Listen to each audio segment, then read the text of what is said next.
Okay, then, everyone, good afternoon, and thank you for joining. Thank you for joining this year's Booki Fest.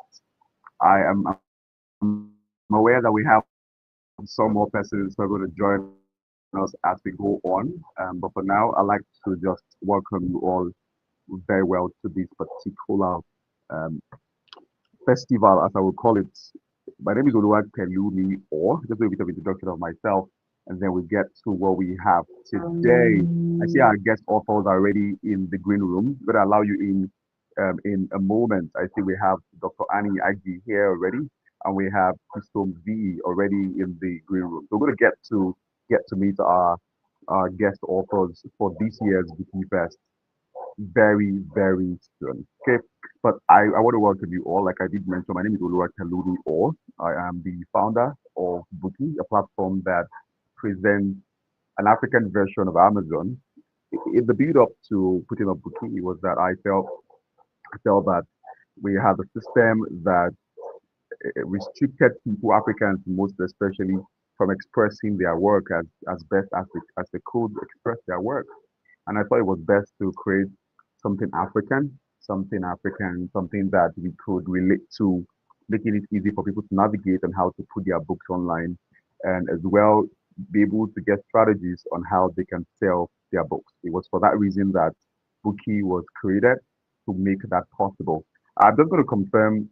Temileyi, please let me know if you can hear me. Temileyi is the social media person. She is behind all of the postings on social media. Did a good job there. Temileyi, let me know if you can hear me clearly so that just send me WhatsApp message so that I know that I am audible enough, and maybe I should increase my bars, reduce the treble in my bars or something. Let me know. Yeah. If you're on the call on your WhatsApp, you can let me know if you can hear me. Maybe I just go to that. Let me see.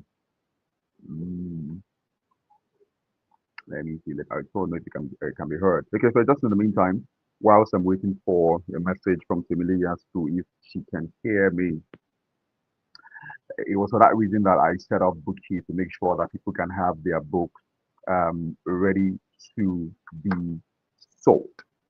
For this particular, okay, I see, I got your message. I got your message. Thank you very much. I can hear you, sir. Okay, this particular festival is designed to help authors meet readers, meet content creators, meet voiceover artists, meet people, meet scriptwriters as well. I see it as the coming together of different arms, different sides of writing and different writing expressions that could afford for a lot more collaboration, and that could also afford for a moment of profit sharing. In other words, that if you have an author explain what the book is about to readers, what I could do is I could speed up the level of decision making. In other words, that if an author has the opportunity of speaking to readers in groups, the possibility of people buying that book is faster than when it's just put online and there is nothing spoken about the book at all. There is no interaction. There is no back and forth on what inspired the book, what's the brain behind the book, why should people get the book. I figure that may be quite difficult if we don't create a platform. So it was that reason that I set up Bookie Fest so that authors who have their books on Bookie specifically can can see get to see readers and also get to explain what their book is about to the readers. Then that could speed up the rate of buying the book. Before we get to all we have, I was online this morning just looking for something to start off this particular festival. And in my search for what could be played, I came across a video. If you know anything about Carbopedia is a math competition that affords for young people to be able to compete on a national scale. In other words, that young people from across Nigeria are being invited to compete on a national scale. And what I did was that I came across a video online of the last one that was held. This video dates back 5 months ago. And I was surprised as to something powerful that happened there. So I'm going to start off with that particular video and have you all see it. Okay, have you all seen it? It's going to blow your mind most most definitely, I guess. Most definitely, it's going to blow your mind most definitely. So I'm going to play the video. I'm going to share my screen now. I'm going to share my screen in a bit. I'm going to share my screen in a bit. Where are you? Okay, cool. So let me share. Let me share the video now, ladies and gentlemen. Okay, let's get. I'm going to start off now. Pretty much. So this is it. This is it. This is it. So let me see if International school, and I speak French. Okay, it's time to meet our geniuses. Hi everyone, my name is Dr. Audo Halel. I'm from Miller International School, and I speak French. Okay. Hi everyone, my name is Akuma Gibbs. I'm from Grace Drug School. I'm a winner. Hi everyone, my name is Umar Miskia and I'm from Beaufort Modern International College. I'm good. Hi everyone, my name is Precious Suzy. I'm from Ebenezer International School. Hi everyone, my name is Haruna Salvi from the Ambassadors College and I'm here to win this. Hello everyone, my name is Divya Agmokan. I'm from Akelego Post School. Hi, my name is Mike Akunde. I'm from Gaia Church Student School and I'm here to win. Hi everyone, my name is Khaled Jaya and I'm from Medjugorje Just Grammar School. I'm here to win.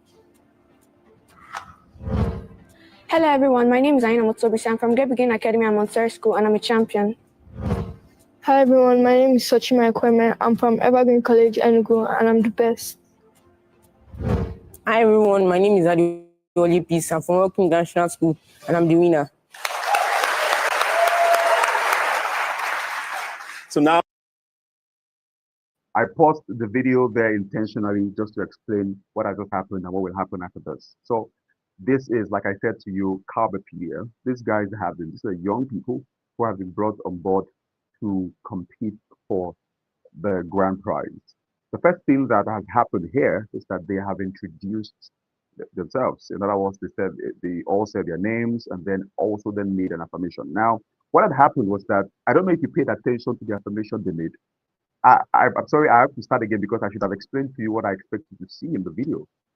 Listen to the affirmations. Now, mark the names of the people that made very strong affirmations and then see what happens eventually. So I'm going to start again. Then we'll then kick off. Strong stuff here, and I don't want you to miss it. Let's start again now. it's time to meet our geniuses. Sorry. Hi everyone, my name is Dr. Audo Halel. I'm from Miller International School, and I speak French. Okay. Hi everyone, my name is Akuma Gibbs. I'm from Grace Drug School. I'm a winner. Hi everyone, my name is Umar Miskia and I'm from Beaufort Modern International College. I'm good. Hi everyone, my name is Precious Suzy. I'm from Ebenezer International School. Hi everyone, my name is Haruna Salvi from the Ambassadors College and I'm here to win this. Hello everyone, my name is Divya Agmokan. I'm from Akelego Post School. Hi, my name is Mike Akunde. I'm from Gaia Church Student School and I'm here to win. Hi everyone, my name is Khaled Jaya and I'm from Medjugorje Just Grammar School. I'm here to win. Hello everyone, my name is Aina Motsobisi. I'm from Great Beginning Academy and Montessori School and I'm a champion. Hi everyone, my name is Sochima Ekweme. I'm from Evergreen College, Enugu, and I'm the best. Hi everyone, my name is Adioli Peace. I'm from Welcome International School and I'm the winner. So now let's get into the games. This round is called Fastest Fingers, and here is how it works. Here's your first question. Find the reciprocal of 2.5, A 0.4, B 0.04, C 0.004, and D 0.0004. Looking for the three fastest.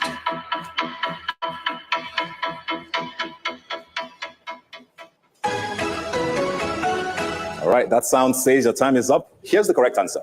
A, 0.4. So here are the first three qualifiers for the next round. Salvin did it in 1.82 seconds, Sochima did it in 1.90 seconds, and Halel 1.95 seconds. A round of applause.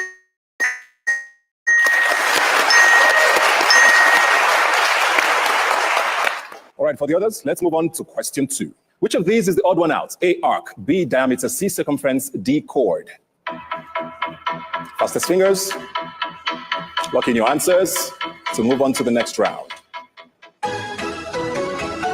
Let's see what the correct answer is. Chord D. Now let's see which three of you got the answer in the fastest time. Divine in 2 seconds, 51. Gives in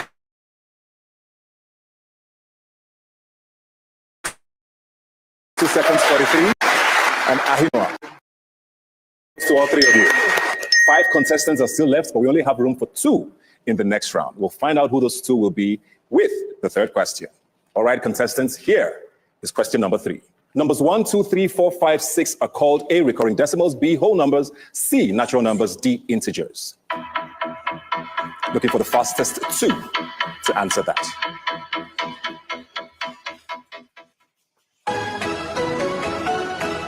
Okay, C, natural numbers.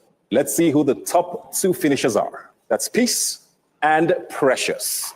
We got an applause for both of them. Okay. Well, that means Miss Kia, Malik, and Hannah, unfortunately, will not be making it through to the next round. Can we give the third one a big round of applause, please? The goals, Sachima. B. Sachima says B, achieving collective goals. That is correct. And I think that is it for questions from the Cowbell PDF Bank. And of course, as you can see on the leaderboard, unfortunately, Divine and Precious have the 2 lowest scores. And this is where we say goodbye to them. Can we give them a big round of applause? All right, while the applause. Okay, then I hope you saw that from the start to the very end. I see that more persons are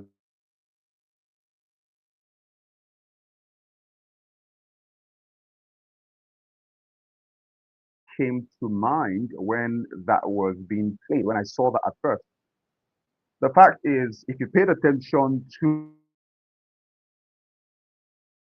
about Salvi, I'm talking about Spochima, I'm talking about Peace.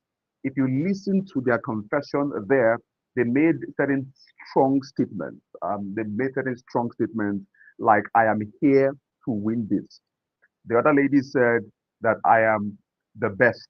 The last guy said, I am the winner. And guess what? They all got to the final of this particular episode. The 3 of them who made powerful confessions about themselves, about who they are, the capacity that they have, the tendency for them to win, got to that particular point. And I'm starting off on this note just to let you know that usually what you say, you become that thing. And if you're not careful, the words you say will obstruct you from getting to the next phase. You need to release words into the atmosphere that can help you accelerate and do bigger things. So, in the light of positive confession this afternoon, I like those of us watching at the moment and those who will watch after this time. Just write in the comments, I am the best, I'm incredible. Say a couple of things about yourself that you believe. I know the year is almost we're getting to its end, and we are pretty much getting anxious and getting disturbed.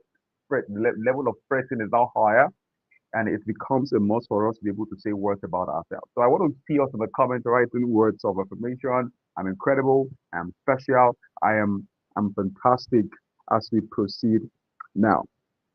Okay, so now since we haven't watched the video already, it is time to have our authors share with us their story. Now, for me, it's that I really would not want this to.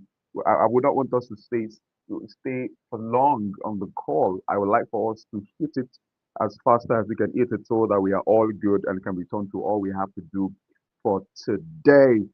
Okay.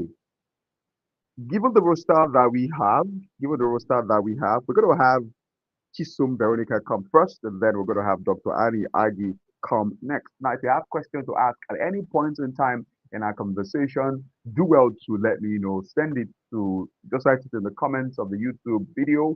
Temileyi would copy and share with me so that I'm able to read it out. Amazing. I see I'm special there. Thank you very much. On money to be for that particular. Okay, I can even see the answers here. So beautiful. So send me the questions you may have in the chat room of this particular video, and I will read it out as soon as I see it. Okay, so let's have our first guest who will be we're going to be asking some questions here today. He is now in the room. Chiso Veronica, good afternoon. Can you hear me? Good afternoon. Yes, I can hear you. Okay, good to hear your voice for the very first Thank you so time. much. Yes, so then happy new month to you. How was your September? It was great. It was my birthday, so yeah, it was amazing. Hey, what one day was that again? 19. 19th. I hope you enjoy. I hope this year's birthday you celebrated it differently. Yeah, I went to Abeokuta. I climbed Oh the wow. rock for the Oh nice. first time. I climbed the Lumo for the first time. So yeah. Very nice. Okay, that's cool. That's cool. I'm glad you had a remarkable birthday this year. Okay, let's talk about your book. Um, from revealed to redeemed. It looks like a book that talks about a sinner who is now a saint. I don't know.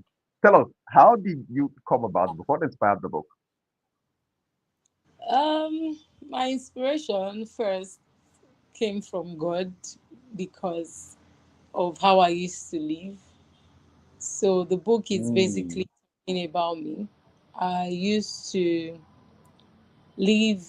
dress in a certain way. I used to love mini skirts a lot. I used to fancy and loved showing cleavages just for validations and all of those things. So the inspiration behind the book came, I think 2-3 years ago. The Lord told me to, that He has called me to build young girls, and He gave me mm, the instruction to write the book, my story. I held on for a mm, while because fear of who is going to read it. Is this really worth it? mm. Eventually, I obeyed, and yeah. So basically, that's the inspiration behind it. Okay, well, you broke a table there. You're taking a table. You mentioned miniskirts, and is it that miniskirt wearing miniskirts is bad or something? It's not bad if you're wearing it in your house. For a lot of people, it's just actually common sense because aside the part of being a born again Christian, you don't want Mm, a prostitute is known by their outfits. A mad person is known by mm, the way they appear. So if you mm, want to be respected, because no right person would see you dressed in a certain way and show you the kind of respect you are expecting to get. When I was wearing that, I had an encounter with some people, and when they mm, saw me, they were like, "You like this, the way you are dressed," because I was wearing a miniskirt at the time. mm. It speaks. Our dressing speaks before we do. So, yeah, it may not be bad if you're wearing it in closed doors, but outside you are creating an impression that is not proper and is not going to be a good impression out there. So yeah. Okay, okay, because when you talk about miniskirts, when they talk about miniskirts, usually that's a very touchy subject. People are very careful how you say miniskirt. But how short should the skirt be, though? How short should the skirt be? I want to believe everybody knows what is right, but anything above the knee is mini. Anything above Mm, the knee. Um, Basically, because you can't bend properly, you can't sit comfortably. And the funny thing is, when we even wear those things, we tend to drag them down. When it's going up, mm. we drag them down. So that's the Like, funny thing. that's true. That's true. Okay, so anything above the knee is too short. But Yeah. again, I think your story is worth sharing. When you were at it then, what would you say inspired you to dress that way then? What inspired you to dress the way you dressed back in the day? I felt that when I dressed that way, I would be noticed. I wanted the attention of men, of guys. I Mm, wanted to be seen. So it was what triggered it. And aside that, everyone around me, my peers, were dressing in the same manner. So I said, why not? If not. So whenever I go to the market, I just wanted to feel among. I wanted to be seen. So yeah, that's why I dressed the way I did. Yeah. It was for attention seeking. And Yeah. did that stem from the place of low self-esteem, or you had an experience that made you say, see, I'm going to get guys by all means? Not necessarily. I didn't have any of that. I think it was because, okay, so I grew up with my brothers around. At a point, Okay. I was a tomboy. So I think trying to mix it up, and the part where I have to be feminine, as a boy, as a tomboy, I was covering up. So I felt to be a girl, you have to, open up, open some part of your body. Yeah, so it was not necessarily because of low self-esteem or anything like that. It was more like feeling among. I think that's the main key. Okay. You wanted to feel among. You wanted to Yeah, feel among where. But did you then get the attention you were seeking given the way you were dressed? I did, but it was not lasting.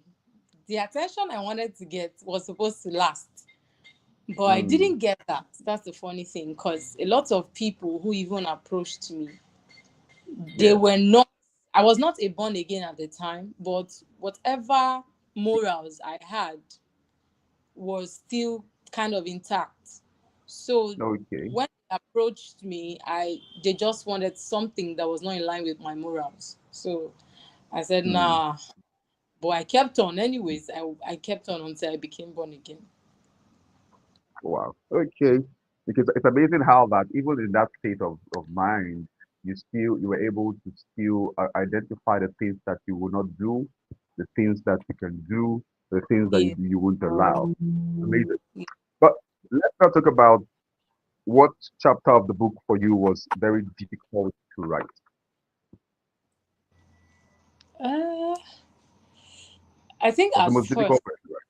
Yeah, tell me. they were all difficult. I will be very honest with you. Okay. At chapters were all difficult, but um, I didn't take up to a week when I decided to eventually write it, because in my head, everything I wanted to put out there was already in my head. Yeah. I think the only thing I took time to do was, the editing and proofreading and all of those things. But I don't Okay. think chapter was exactly hard for me to write, because it was my Okay. story, so I could relate it. Mm.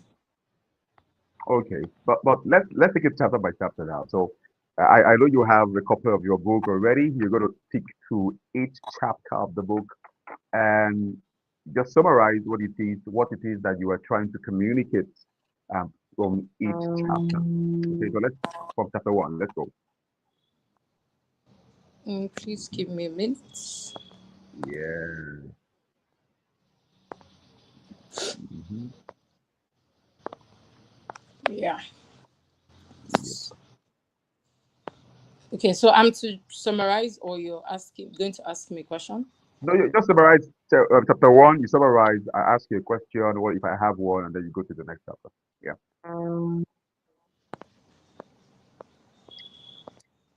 So chapter one was, Hmm. dressing for validation in a world obsessed with appearances. So it's that chapter was basically talking about how I was lost with looking for validation. How the people I was around, their dress sense were screaming, um, I want to be available. I was screaming, I am I am available. available. That's Yeah, it. I am available. That's so I wanted to be that. But my first chapter is trying to help us reflect on the fact that um, there was no need. I didn't need to feel that way. I didn't need to dress in a certain way for validation.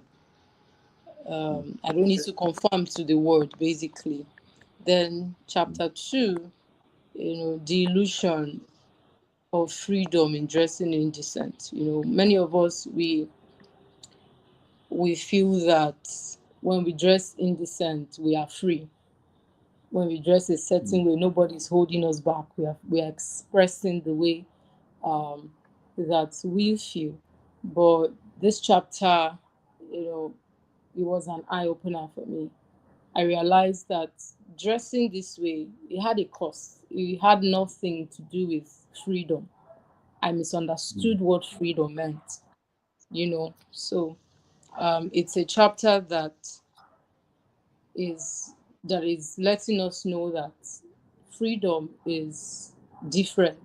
It's not in exposing body, is not in thinking that when you dress in decent, you are free.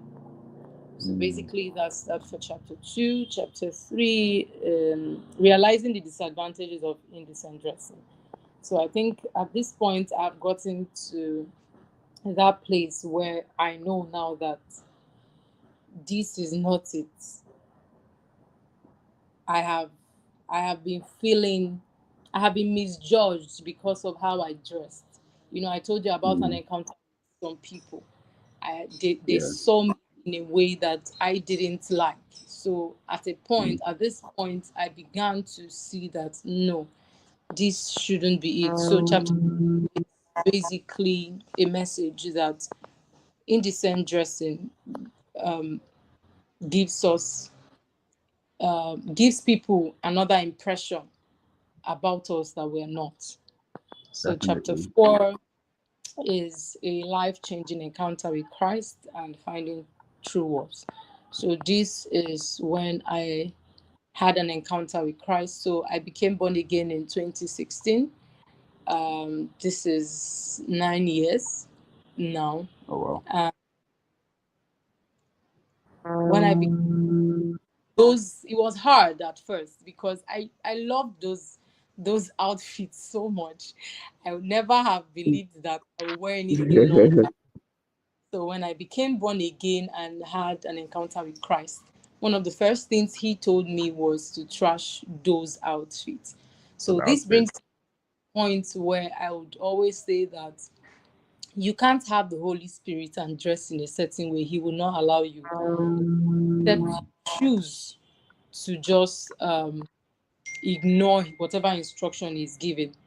So this chapter made me realize, when I encountered Christ, I realized that my identity have been redefined. It took away my focus from now the outward validation to inner worth. I realized that I no longer needed the world's validation to be who I was. I no longer needed what those people out there had to say about me. Whatever God says about me was enough for me. So that's basically chapter 4. Chapter 5 is embracing modesty as a reflection of inner transformation.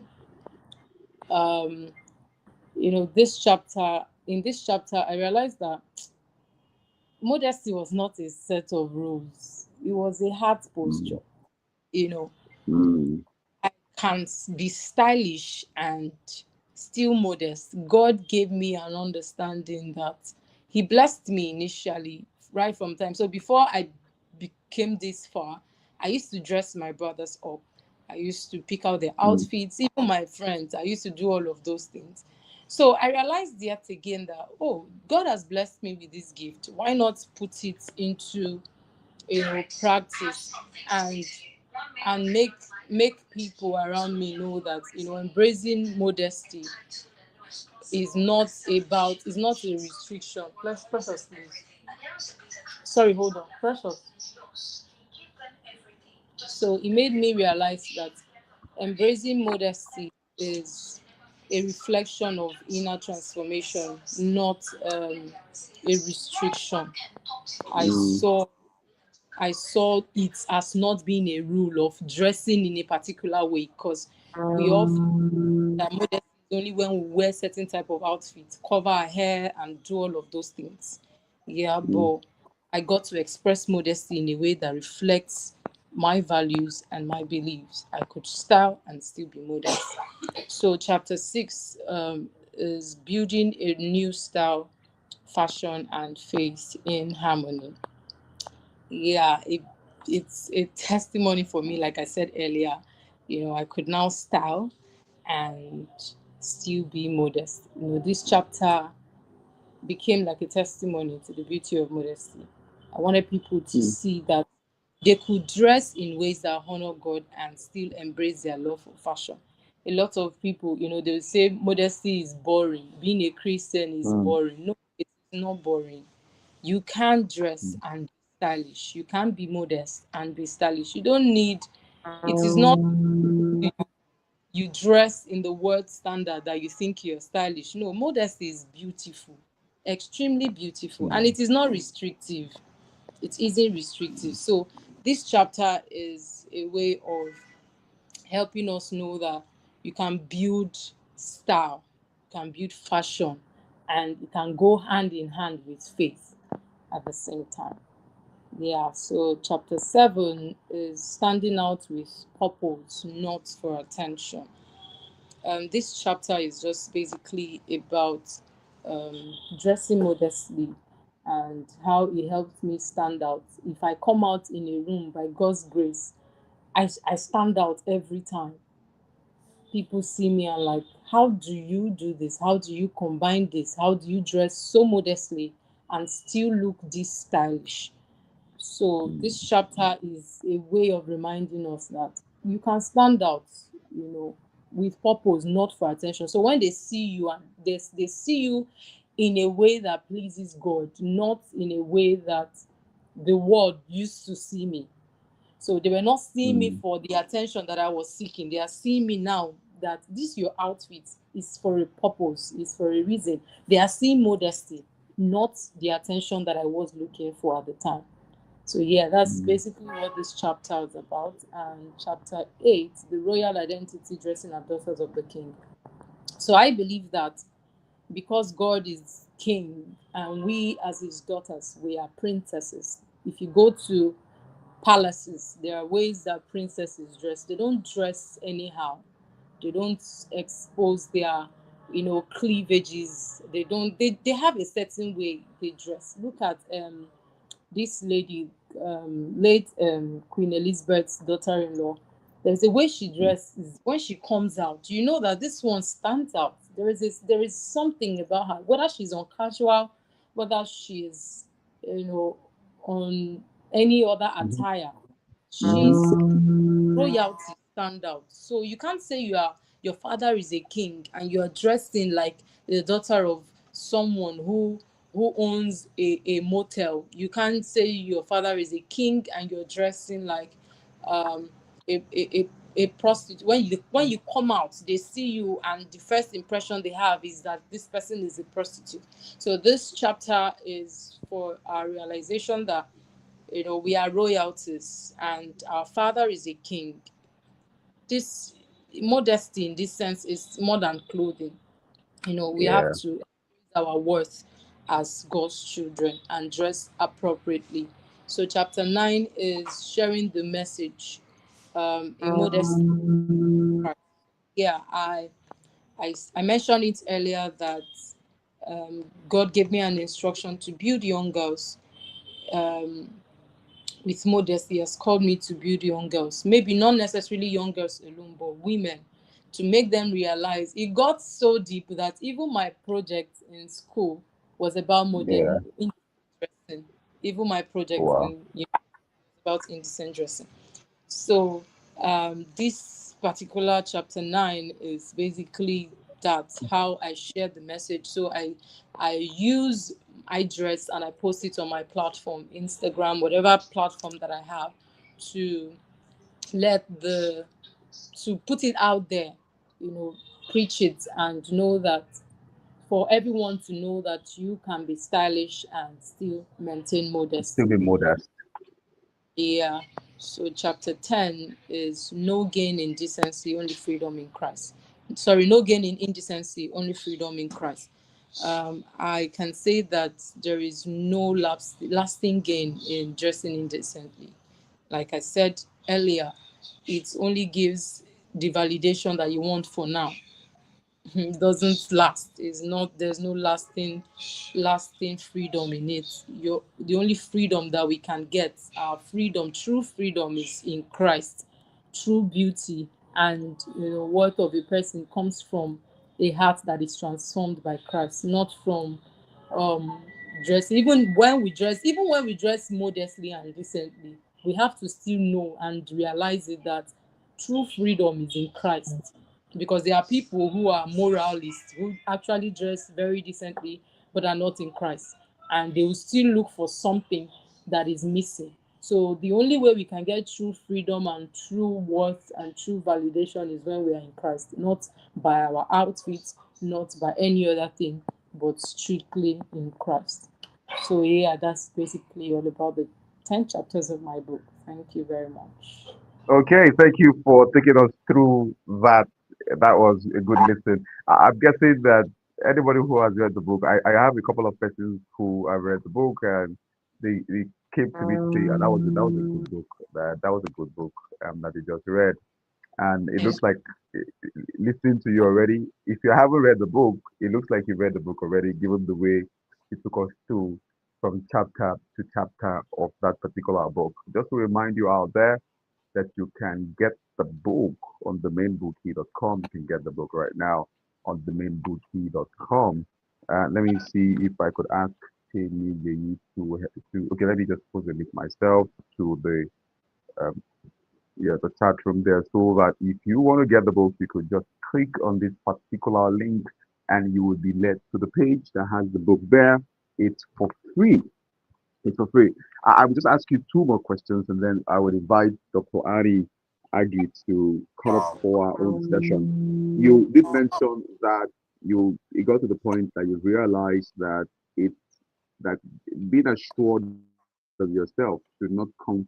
In other words, that you don't need to seek validation from the outside. It now started inside for you. Mhm. And at, was it at the point of you meeting Christ that you realized that, or you had people around you who started to speak to you as well? Were there external voices that encouraged you in that regard?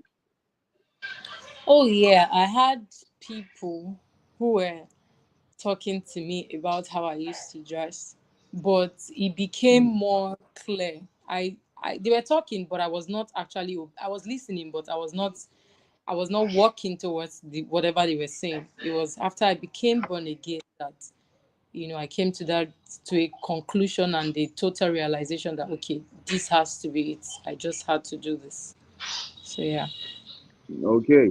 Now, do you think you missed anything in the time you were used to dress in the way you used to dress? In other words, that I was speaking to somebody yesterday, and I said to the person, I said the most painful door in life that will close is a door you didn't know was open for you. So in other words, that people look at you from afar and say, this lady, I would have loved to approach her, but the way she's dressed right now, I don't think I want my wife to dress that way. And then the person doesn't even come at all to even do such. So do you think that there were doors that closed up and that you missed out on? I don't think so. Because if at all anything, I think better doors have opened for me. If at all there was any door that I missed out on, I think better ones have opened for me now. So I don't think I missed out on anything. So, okay, okay then. Now you said you were sent to young ladies out there. Is that something you've started in that regard? Sorry, I didn't hear you. You said you were sent to young girls to inspire them in a particular way. Is Oh, that okay. something you've started in that regard? Yeah, but I've not been consistent with it due to work. But Okay. hopefully by next year, God willing, I would put in the work. So I usually go to schools to speak to Mm, young girls about modesty. And I also have the intention of starting my own um, modest academy where you can model for people who want to model and still wants to keep their morals intact. um, I'm intending to start something of that sort. So yeah, next year, God willing, we'll put everything in place. Okay, 2026. Now, I will ask you one final question, which is that something you want to say to first to ladies who are on this call? I hear that there is somebody who has sent a question. I'm just going to read out the question. Let me check mine. Yeah, okay, wow. 4 questions here. Amazing. 4 questions. Are you saying, somebody say, can you please send this to the woman? Okay, cool. Are you saying miniskirt are bad in a way or something? I think she already mentioned that whatever is too short is way too short. So she's not saying that miniskirts are totally bad. What is miniskirt even? So if you want to say something to that, let me know. I'm going to read out all the 4 questions. How can we move the conversation from judging clothing like miniskirt to understanding the story behind personal choices? Let me read that again. How can we move the conversation from judging clothing like miniskirt? This person must like miniskirt. The person who has this question to understanding the story behind personal choices. So, how do you know that a choice of wearing miniskirt is wrong? Yeah, I think that's the person's question. You can go on and answer the question now. Um, well, I want to believe that a lot of persons who ask certain questions know the right thing to do, right? You know, you know something is wrong when it's wrong. Now, for instance, you leave your house wearing something and you are dragging it down. You already know it's not a comfortable outfit. And I'm going to come from the angle of being a Christian, because that's the number one way I could relate. Because I don't expect someone who is not born again to want to do certain things or even obey the leading. We all have a conscience. Anyways, aside that, we all have a conscience. But one thing I am sure of is the Holy Spirit will tell you. You will know. You will not be comfortable wearing certain things outside your house, except you just do not want to listen. You know, between your choices, we are humans. We want something the way we want something, right? But Mm, when we have a conscience and the Holy Spirit in us, now I always say this, that whatever you cannot wear and follow Jesus out when you are going out, always have it at the back of your mind that Jesus is going out with me, because he's with you every day. He's in you. You are portraying, you are his image. If you are Jesus in a woman, would Jesus dress that way? Don't do what Jesus will not do. So I want to believe that you have a conscience, and if you are not born again, you have a conscience. If you are born again, you have the Holy Spirit in you to tell you and to let you know what is wrong. Even if you don't want to listen, someone around you would say it. There is some sort of way you will know. You just know. I don't know if that okay. answers. Yeah, I believe that is clear. I think you did answer in regards to if a person is a Christian, there is the Holy Spirit in you that is able to help you decipher if the clothes is too short or not. And then for a person who is not a Christian, you did mention that the conscience Yeah, is there to be able to tell you to add what is right. it, you can also ask yourself, why am I wearing this? Mm, What's the reason behind? Because when I was wearing it, I wanted to be seen. That's why I was wearing it. mm. I wanted men to see me. I was wearing it for attention. So whatever you wear, why am I wearing this? Why am I wearing this miniskirt? So you get your answer from that question. Okay, I guess this answer of yours has just summarized, has answered all the other questions that have been sent already. So, what would you say to readers, people who were intending to get your book? What would you say to them? Yeah, that's one. Number two, is there something on your heart you would like to share if you were standing before 1,000 young ladies? Yeah. I think that question is my answer is going to cover both. Okay. Um, I would just say that first, God loves you, and you don't need man's validation to feel beautiful or loved. You only need what God has said about you, and He has told you that He has created you in His image and in your likeness. You are good. The Bible says that He made you and He called you good, beautiful. You are beautiful, regardless of what anyone says. And modesty is not restrictive. You can be modest and still be stylish. Thank you very much. Okay, thank you very much, Chisom Veronica, for speaking with us today, sharing with us the inspiration behind your book. We are delighted, and we hope that whatever it is that you intend to set up with regards to the revelation and inspiration from this book, we hope that it flourishes, and we hope for the very best. I'm hoping to read your next book on from redeemed to revived. Just to. Thank you All so right, thank much. you very much. Thank you for having Okay, me. then, thank you. Awesome. Thank you very much. Okay, it is time to invite. Hello. Hello. Hello, can you hear me? Yes, I can hear you. Okay, Dr. Good Annie. afternoon. Yeah, good afternoon. Welcome to Yeah, this no, I just wanted one. to Yeah, just say just one. you want to say something? Hello. Okay, I cannot hear you anymore. Can you hear Mm, me? Can you I hear can hear me? you now. I can hear you now. Yeah, so I said I just wanted to weigh in on the conversation about miniskirts. I found it interesting. Okay, So go on. it's quite, in addition to all the author said, which is very profound. I just wanted to Yeah. add that the conversations about modesty is not really so much about the length of the skirt, but also about what your values in life are. Because, like she said, at some point, you are who you are, how you dress, Yeah. and people are going Yeah. to judge you how you look. And then you're Mm, also going to ask yourself, what values do I hold? I lecture students and I drive. That's a very funny comparison, but I will explain why. I sit behind the steering wheels and I see my fellow women immodestly dressed. And it's an affront to me, and I'm a woman. So then I imagine my male colleagues who are also driving, seeing the yeah. same thing, and what that makes them feel, how that makes them feel, And I mean, it's not rocket science. Men are attracted to what they see. Women may be Absolutely. attracted to who touches them. So the question to the person wearing that mini skirt that makes her look immodest will be, what values do you hold?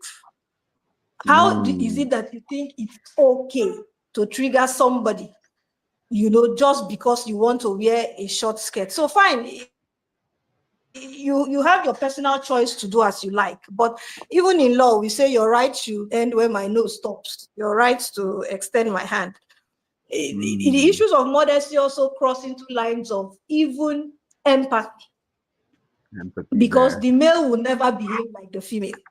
So as much Okay. as I can, I should help him stay on the straight and narrow. If my personal choices will make him go off, and I don't say this because I'm making excuses for men, it is what it is. Men are attracted by what they see. It's what it is. We can stay here and argue all this story. It is what it is. Just the same way that women may not be attracted so much, but when you touch them, they will. That is how their anatomy is. So for me, it's not just about even your personal choices. It's more about what values you hold. What So I values just you all wanted think? the young Yeah. people. Yeah. So on. So it's bigger than the dressing or your personal choices. It's about what values do I hold? What What values you hold? influences do I want to do to pass out? Yes. And Yes. influences. Yeah, Yes. thank you. Oh yeah. Yeah. Thank you very much for that. I'm guessing if Veronica was still on this call, she wouldn't object to anything you said. It just buttresses the point that ladies have to help the men live a good life. But welcome already, Dr. Annie Agi, for on the Booki Fest for 2025, and thank you for publishing your book on the Booki website.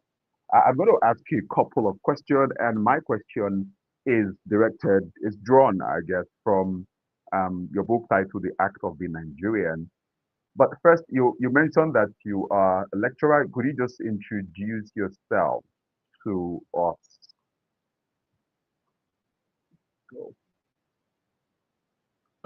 Okay, yes, I was on muting. Hello, everybody. My name is Anne Agi. I'm a lawyer. I've been a lawyer for 21 years. I lecture at the University of Calabar. I lecture space law, I lecture intellectual property law, and I lecture criminal law. And I also happen to be the marshal in charge of dressing. You know, for law students, there's a dress code. No wonder you have to come up with your koboko. Exactly. So, and indeed, even for the students, the saying that your skirt should be at least 2 inches below your knee. So I understood what the other author was saying. Once it's above your knee, it's not regulation attire anymore. That's what we say. You know, and the struggle actually is always about wanting the ladies to comply with the regulation attire and still express themselves. They are young people. They think mini skirts is the way to go. But I usually say to them, it helps me when I ask them to look at the men in their class. There is not one law student that comes to schooling properly dressed. Not one.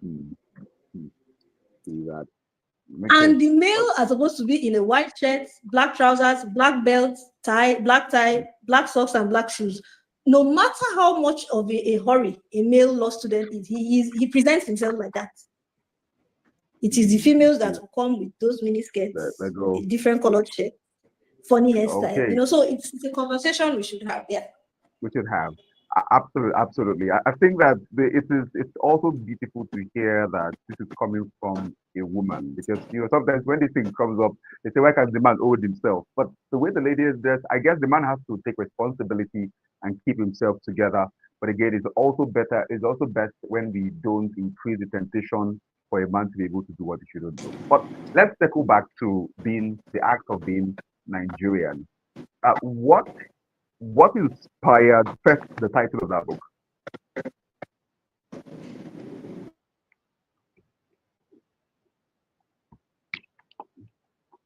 Can you hear me?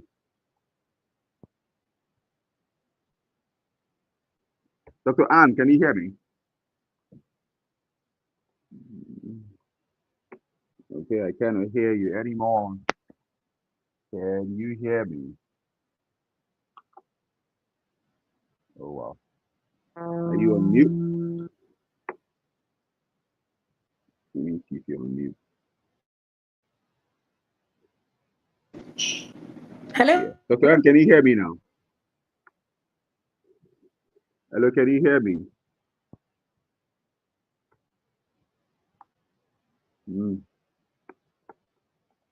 Hello, can you hear me?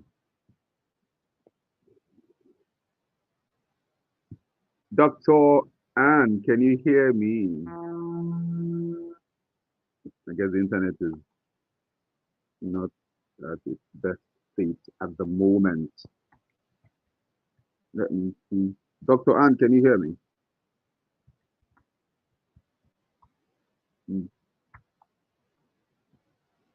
Oh, wow. I cannot hear you. Let me see if you joined through. Okay. I can hear you. Can you hear me? Yes, I can hear you now. I can hear you now. Yes, sorry. Yes. Someone called. Sorry. So please go on, sir. You were asking.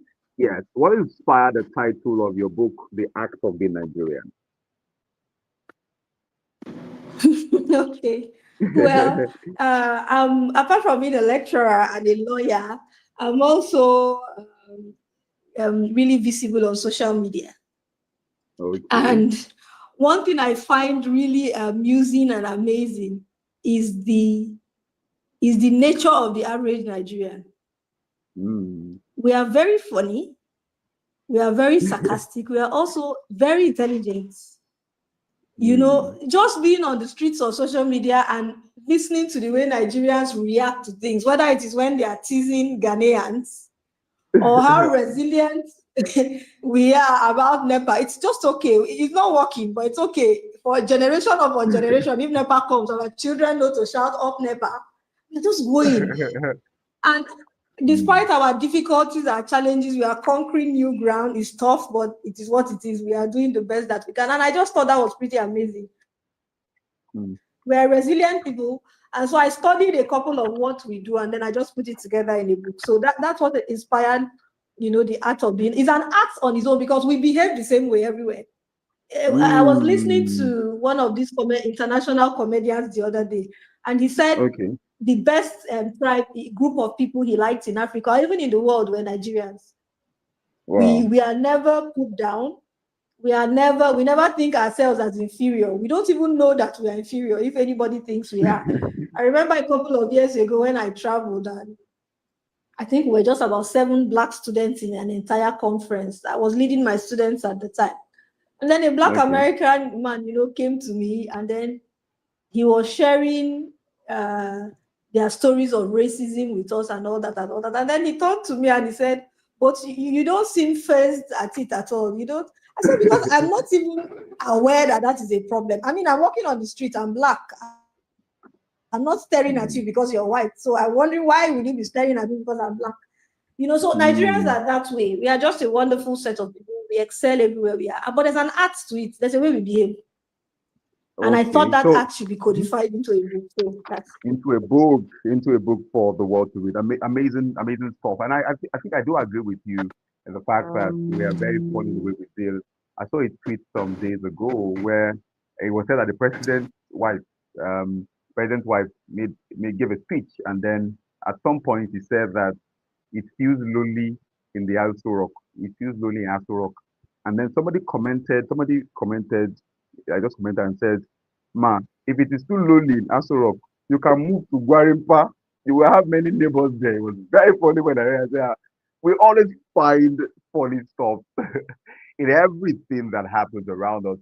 But again, it is for us now to speak of the different parts of your book and how the different things you said Nigerians do, how Nigerians act, and to see how that can educate somebody who wants to study Nigerian. So let's talk about 4 things that you wrote in that book that you think are critical to how Nigerians act everywhere. Oh, I guess he's out. He's off again. Let me see. I can hear you. I can hear you now. Hey, did you hear the yes, question I'm I asked? here. Yes, you asked about 4 things. I heard you. Yes, please go on now. Yes, so I think the first thing is what I talked about, our resilience. Nigerians are very resilient people. To tell you the truth, nothing is working. You pay for Hmm. light yourself, pay for water yourself, you pay for private schools for your children yourself. If the roads are bad, the community comes together. The worst is the transformer. Everybody buys transformer for their streets these days, Hmm. But some other people will.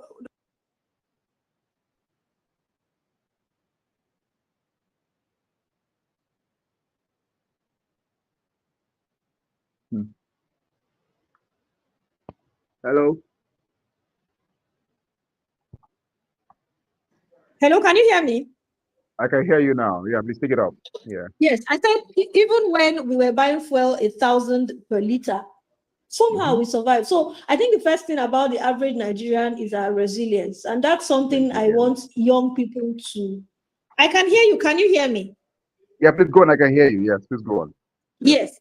Yeah, it's something I want young people to emulate. Resilience is a good trait. No matter what life throws at you, like we say, you just take them and make lemonade. If life throws you lemons, you make lemonade. Don't Yeah. ever be put down by what comes your way. There are people who are born deaf and dumb. There are people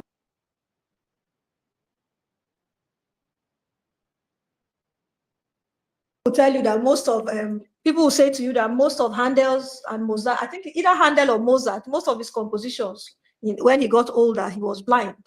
But somehow he used his senses to write those notes and all that. So for me, the first thing about Nigerians, we are resilient. They're very resilient people. Just recently, I was with a law school student of mine who came down with a debilitating disease. He has what you call motor neuron syndrome, which basically is a disease that just affects every motor object in your body. That is every object that moves. Hmm.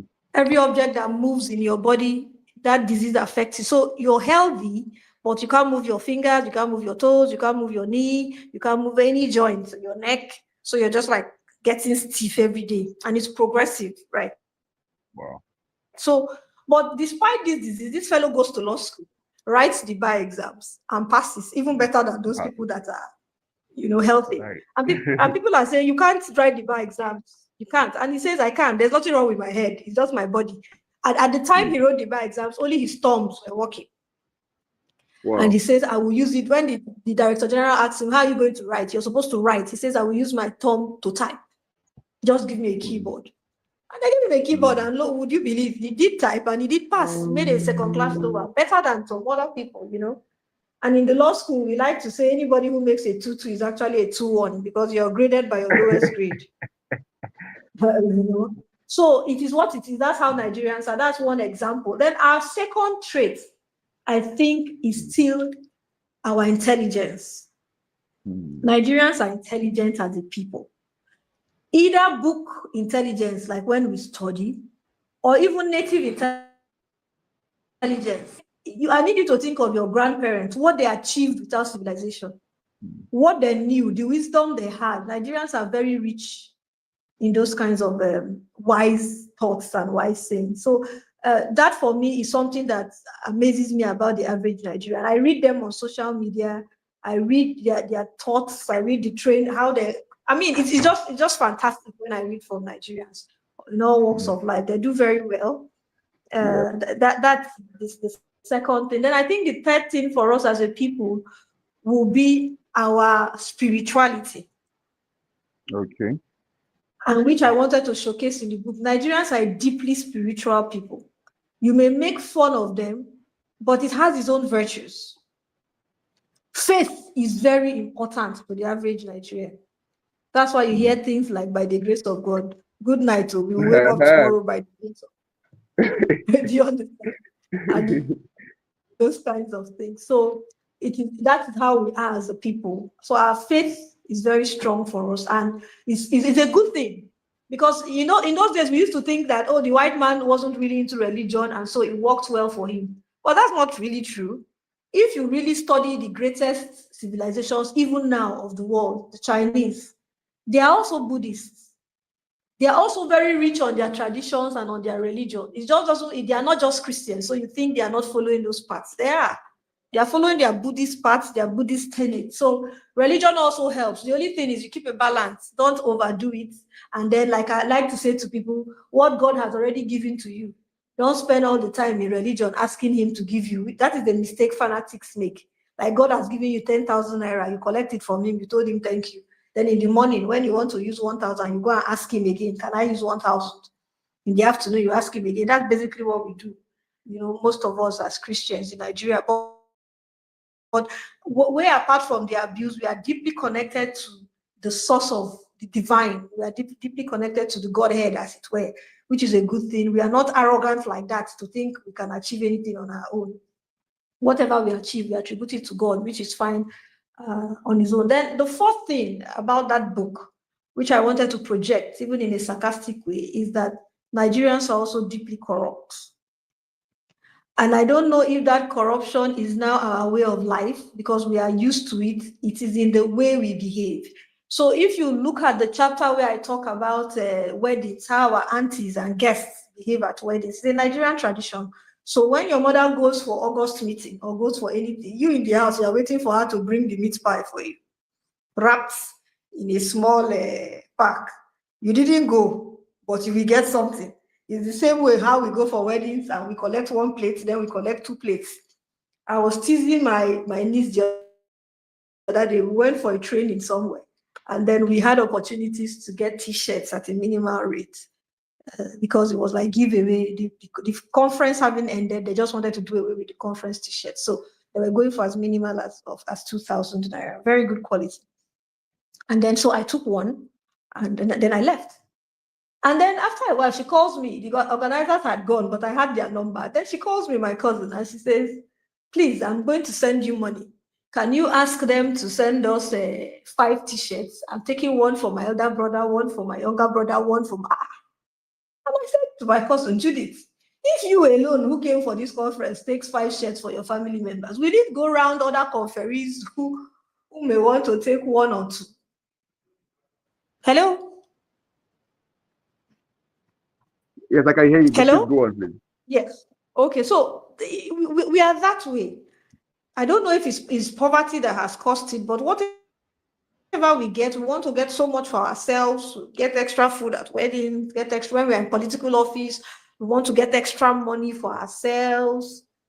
So for me, I reference that in fact, in several parts of the book, in using sarcasm, of course. And it permeates everything. You want to do ashwebi, you want to do wedding, so you do ashwebi. Your aunties will get angry if you don't buy. Meanwhile, if the material in the market is 20,000, the bride will sell it for 50. So I'm not just coming to your wedding, I'm also making money for you in a fraudulent kind of manner. So I talk about all of those. And if you dare not buy the bombastic side eye that will give you at that event, you will think that you are the worst person in the world. So sometimes we are just compelled to buy, make we not look different. So those are the four things I think that spring up, apart from the fact that we're also very intelligent, funny, and sarcastic. Okay. Thank you very much for summarizing that already. Four things that you believe apply to Nigerians. And in other words, that anybody who reads your book and puts it side by side, looking at individuals around, can already tell that person over there is a Nigerian. And the person can ask why. They look at these four things, check this out.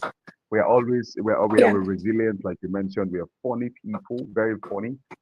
We're spiritual, and they are also corrupt, because I don't want to put that personalized. What it is. Sometimes I don't know if the corruption is a blessing, because that's just how we are.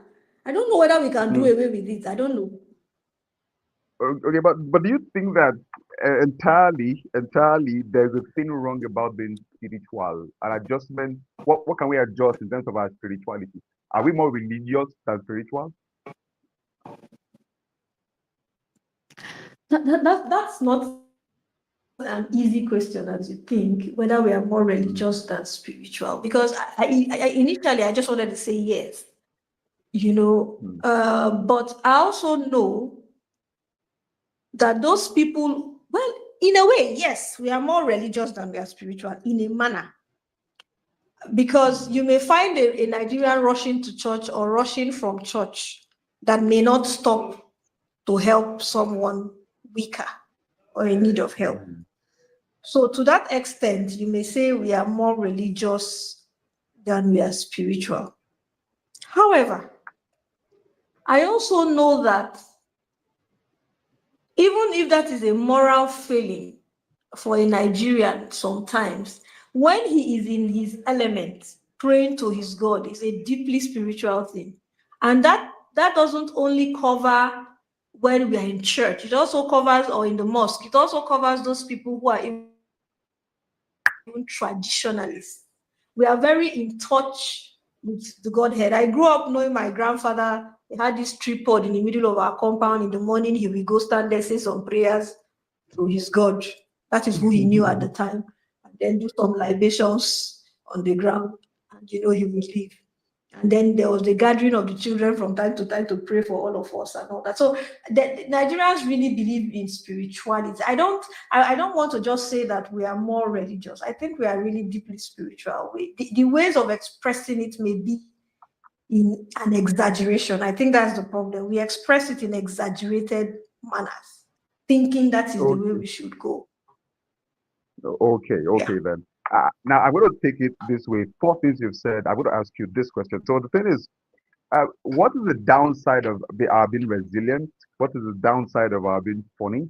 What is the downside of our being spiritual? And what is the good side of being corrupt?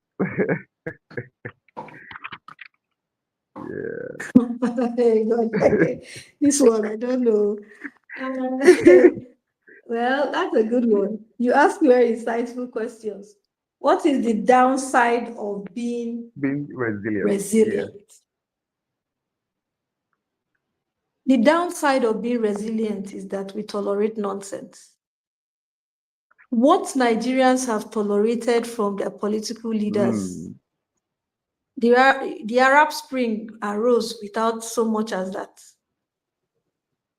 There's too much wrong going on, and we just tolerate it. Even in the community, the academia where I find myself, too many things have gone wrong. And you find colleagues just saying, let his tenure come and go. We'll fix it when it's our own turn. So we are willing to take a lot of nonsense just because we know that no matter how bad it gets, we'll survive. We have that resilient spirit. So for me, I think that's the downside, because I've learned, even when I'm in corporate settings and we are speaking or we are trying to call truth to power, we shroud our criticism in so many respectful terms that the effect of it is lost on the offending politician. And I've always told people that is why politicians don't change. Because when we go to gatherings or town hall meetings where we should say it the way it is, like, you're a thief. If you're a thief, you're a thief. You stole money like this, you're a thief now. But you see, we can't say that.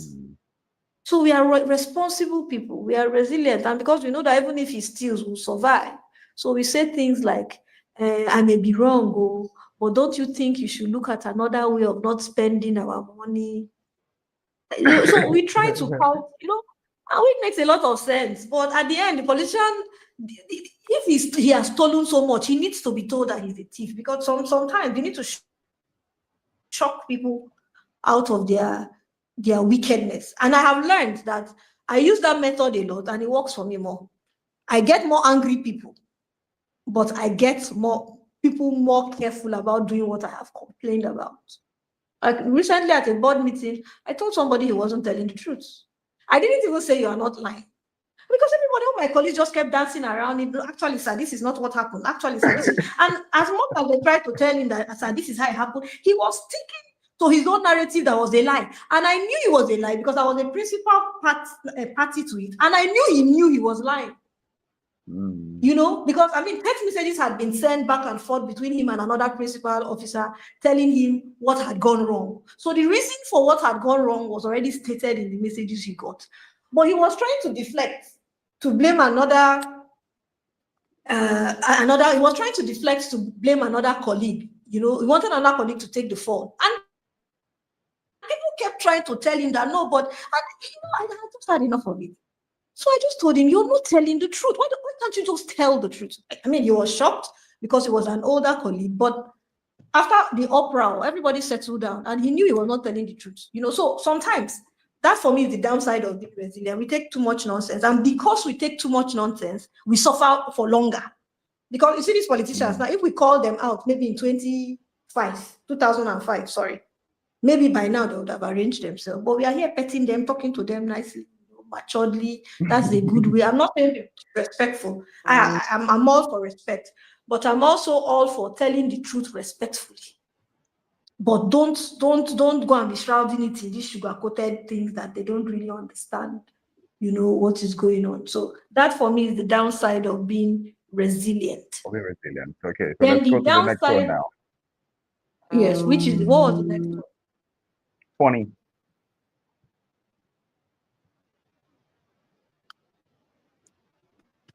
Was that corruption or religion? Funny. Okay, well, I don't think there's any downside to being funny, because well, except that when matters are serious, if you find somebody making light of it, it can be pretty annoying. It can be pretty annoying because it also deflects, because we are talking serious business and you are making a jest. It makes people lose the seriousness of our discussion. I think that would be the downside, but not so much so, because most times when we are funny as Nigerians, it's because we're just trying to let off steam. So for me, there's not so much downside about it as much as for being resilient. Then for corruption, the downside of being corrupt is what we already know. The effects of corruption is too many people are now poor. We are not really developing as a nation, and we're just stagnant. As a country, we don't even, today, we are 56, 57? How old are we today? 65. 54. Oh, are we just 55? 65. Oh, 65, right. 65, right, exactly. So we are 65, and there are things that we should have gone past. For instance, this power issue. I really don't understand why we are still struggling with power in 2025. I don't understand why every government that comes on board cannot fix it. I don't know why it's unfixable. If the national grid is the problem, let's find alternative sources of power. If that means cutting down our expenses, I think it's something we should do. And the fact that our political class are refusing to do it and are still steeped in corruption is what troubles me. Because as much as they continue to do that, the younger people will continue to emulate them, because as people, we just copy. So when you begin to hear stories about how Nigerians have stolen millions, it makes you wonder, because such a person sometimes may be a governor, and then when they tell you the amount he has amassed for himself, he can fix a road, he can build a hospital, he can, make transport easier for the people. So it then makes me wonder, why are we amassing so much? Are we so poor that we think once we leave, we'll not have food to eat? So that for me is the downside of this our corrupt ways. It means we are sharp, but it also means lots of people go hungry. It means we amass too much for ourselves. Like when I gave you the story of my cousin now, one family will now have about 5 to 6 t-shirts. How many t-shirts did the organization print? And you see, that's how we think. It's okay. That's what we, and since it's cheap now, they are buying all my money. But my question is also about your value system. Why don't you think that another family may want 1 or 2, so they should be able to get? Why don't you, if you take 5, and maybe we have 5 from our establishment, that means 5 of us would have taken like 25 for one group alone. So everybody's not going to get, and that is the mentality of the average politician. And so that's what they are now teaching all of us. Once you go to somewhere and you can get something, get it for yourself and your family members. Forget about the other Nigerian, which is wrong, because we are all stakeholders in this country. You talking are not more Nigerian than me. You leading me, you're not more Nigerian than me. It is the same rights you have being born in Nigeria of Nigerian parents that I also have. So where do you get off thinking that you can earn more in any given situation? If I give you an opportunity to sit in the House of Reps, before you say blink, you hear that the Senate is buying brand new cars for all senators. Hello? Do all Nigerians have brand new cars? And then you hear them say things like, hey, you don't know the work that is involved in it. Excuse me, as much as I know, my car is not a brand new car, but it drives me to work and back. And what happened to your own personal car before you got there? They can give you some allowances to refurbish it, but why do we buy them cars every 4 years? This is all corruption. And the downside is that it affects the average man. You take so much for yourself that your fellow Nigerian is at a loss, is struggling, is managing. And like we all pray, Nigeria should not happen to us. Because you see, that mentality of selfishness that comes with corruption is why the other day I was reading in the papers that a woman's shop was burning, and they called some security operatives, please help. And then those ones said, that's not our job. Not nice. How did we become that until the shop, entire shop was? How did we become that? So we have now become selfish in ourselves. So that's the downside of that corruption that I find. Okay. And then as for unintelligent people, I don't think there's any downside yet. Thanks. Okay, you don't think there's any downside to being intelligent? Well, I understand all you have said in regards to what the downside of being resilient is, and it makes so much sense to the fact that when you are very resilient, sometimes you don't know when to leave, you don't know when to let go. The idea of us not saying never give up, sometimes we apply it in the wrong way. We take it to the very extreme, which may sometimes, so people then go into doing stuff like Yahoo to get money by all means there, which is a downside. And if you check that is being resilient. I hear that the armed robber, somebody who plans a very successful armed robbery situation, is a project manager in disguise. For him to be able to plan to attack somebody and does it well, that's a project manager. And that particular skill can be deployed in the right way. And then the other side of being funny is that sometimes we don't take things very seriously. Anything that pops, people can crack a joke from it.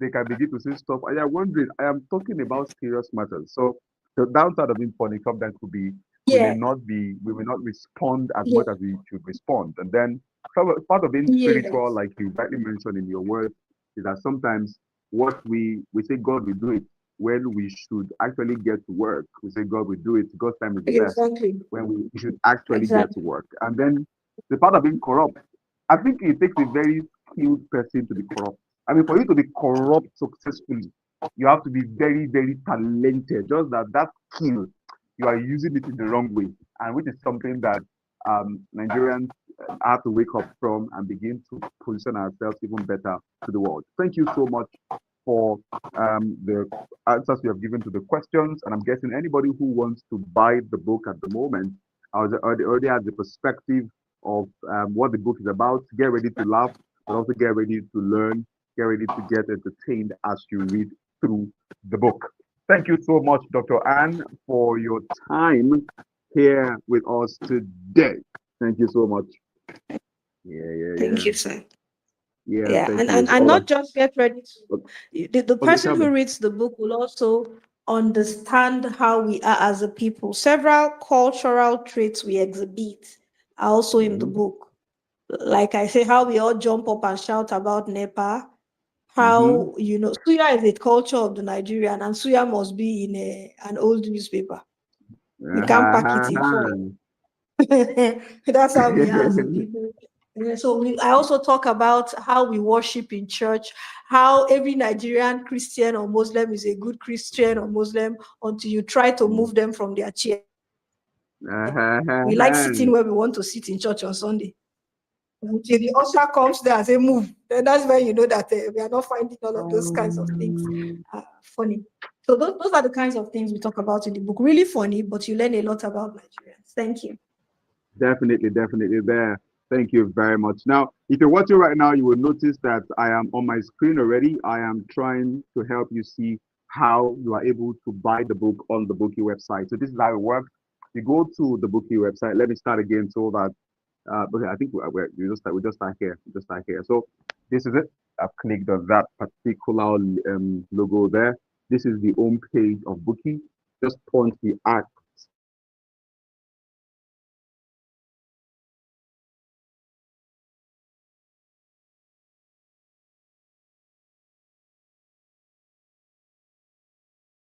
Yeah, you see that.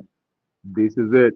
And then you click on, scroll down a bit, you click on the act of being Nigerian. You click on the act of being Nigerian.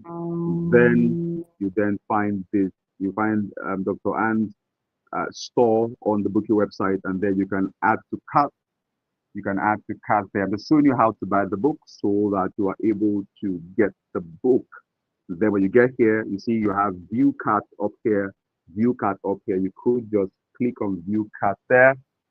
You click on view cart there, and it will take you to a page that I believe will require you to make the payment. Let's see what pops. Okay, so we're here now, ladies and gentlemen. We have just one copy. If you want to buy more than one copy, you could just click two.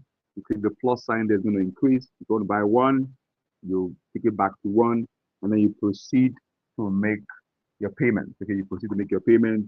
Here, you're supposed to fill in your details, and then you click order.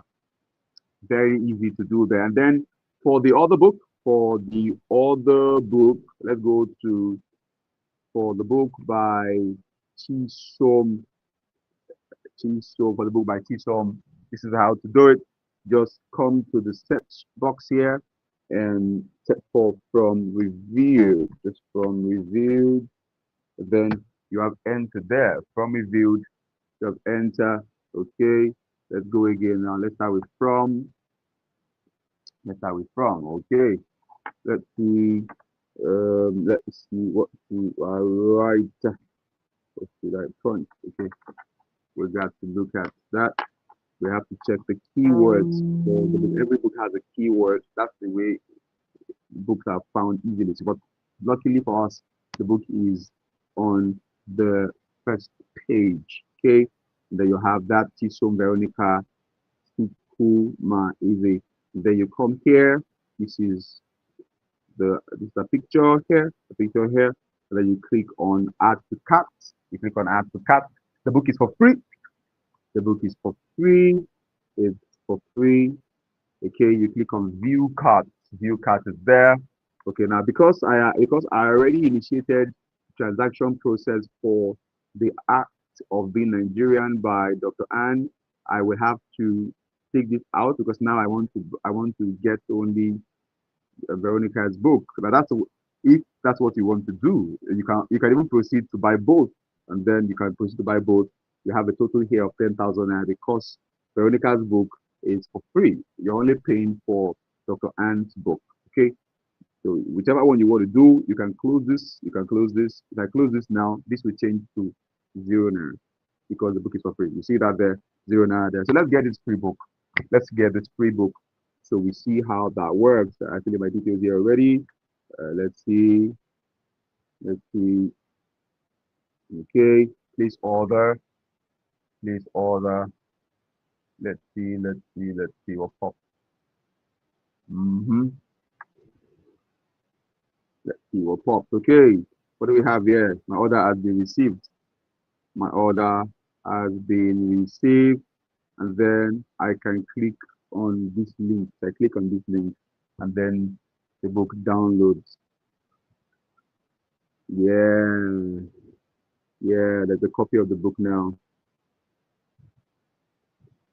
There's a copy of the book now. Okay. There's a copy of the book now. That's how to buy the books. That's how to buy the books. Okay. That's how to buy either Dr. Anne's book or the book by Veronica Chisom.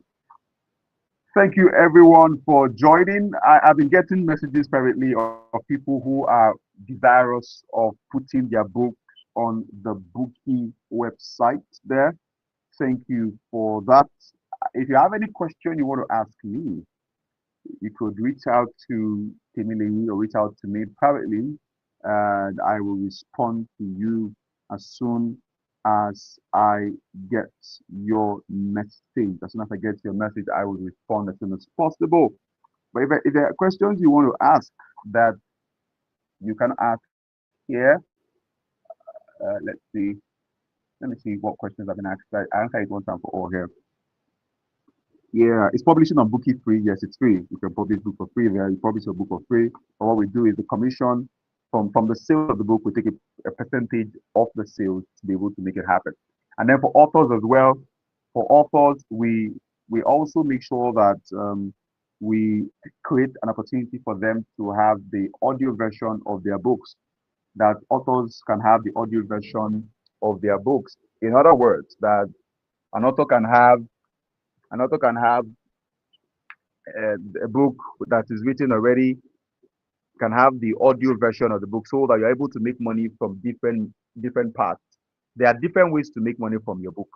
And if you rely on only the document format of your book, you will reduce your earning capability. You will reduce the capacity for you to earn more money. Yeah. So we create the opportunity for authors to be able to sell their books in different versions. Also bear in mind that the Booki platform can accommodate audiobooks. It's not only documents that you can upload on the Booki website. You can also upload audio versions of your book so that people who want to buy audiobooks, the website has, let me go to the website again just to do that a bit. Let me go to the website again to show you how the website makes for. Okay, cool. So I think it's still sharing. Beautiful. Let's go to the website to show you how that you're able to upload your audiobook on the Booki website. Okay, on the Booki website. There's the audio portion of the website that you could put your book on and then begin to make money. So look at this. Let's look at this. This is something here, you see. So let's go now. Let's go there. Let's go there. Let's go. Let's go. Yes. So can you see something now? Did you see what just happened now? See, did you see audiobook now? Audiobook there. So there's the audiobook version. This book now is an audiobook. This one here, How to Speak to Anyone Anywhere, is an audiobook that has been uploaded there by the author of the book. so that people who prefer to buy audiobooks can read it, can listen to it, and then can make the best out of it. And the author makes money in dual form. So that's an opportunity we also give to our authors to be able to get that done. Yes, if you need guidance on how to write your next book, you can also let us know there at the Booki or send me a direct message. Well, this is the point where I say thank you all for joining. We're going to be having one-on-one sessions with our authors um, going forward from the month of November, I believe. We would be getting in depth into your next project. And if you're working on the next project, the project you're working on, maybe a book you're already working on, and you want us to be able to have conversations on that already online, people can begin to pay attention to you. We are also open to that, where we're going to have a conversation. So every month we're going to be interviewing one author every month going forward as much as possible, so that we can get more authors getting their words out there. And I believe that this session today has been eye-opening, and I guess our authors as well who were interviewed today had a fantastic time sharing and espousing even more as part of the work they have done. Well, this is the point where I say thank you all for coming. I really do appreciate you. We're going to also cut out the different clips for the authors. So authors, get ready. We're going to cut out the different clips for you so you can put in social media platforms and then people can begin to get your book. The goal for this meeting wasn't just to interview you. It was to make sure that you're able to have something as well that you can put out there to say, okay, go and get my book. It's going to impact you and improve you as much as you get the book there. I hope this was displayed. Okay, let me see. Oh wow. Okay, this didn't even display the other time. Let me put it there now. Come on. Let's go. Yeah. So let me take this out. Let me take this down. Take this down. Move from studio. So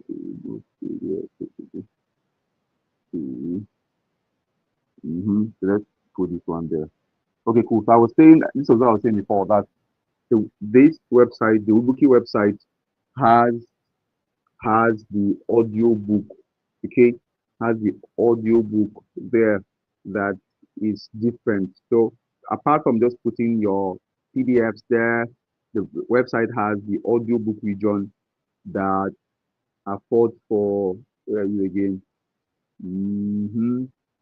Yeah, so this is the audio book. So you see, this is book, this one is book, this is book, this is book, this is book, this is book, this is audio book. Okay, this is audio book.